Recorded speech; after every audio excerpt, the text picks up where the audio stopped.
ta shpjegojmë.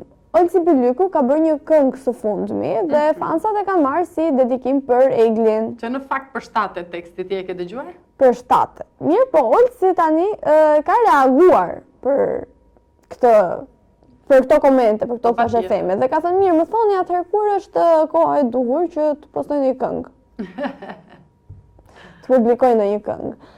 Dhe për këtë nuk e vë fort faj, sepse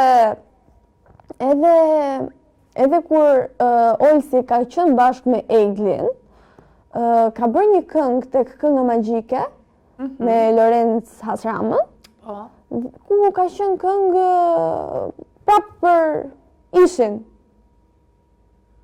Kupton edhe pra ai e ka në është si puna e Elgidodës, që ti kam shumë dëshirë, ta takoj, ta pyes. Ku të vjen frymëzimi, si të vjen? Po, sigur të vjen frymëzimi kur shkon në banjë. Artistëve kështu. Shiko tualeti, jo vetëm artistëve. Çdo personet të sjellin këto mendime që ti thua eureka. Zbulova diçka të re. Por unë nuk mendoj se Olsi e ka patur për Eglin, pavarësisht se teksti përshtatet. Në fund ditës ata kanë jetuar një histori, dhe nga historia që ata kanë jetuar, dhe është normale që të sjelli art në bazë të asaj historie.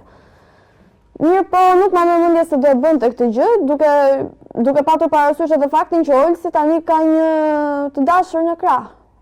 Po çfarë si ka kjo, më si Bora, jo gjithmonë të paturit një njeri në krah do të thotë që të plotëson ty gjërat e tua.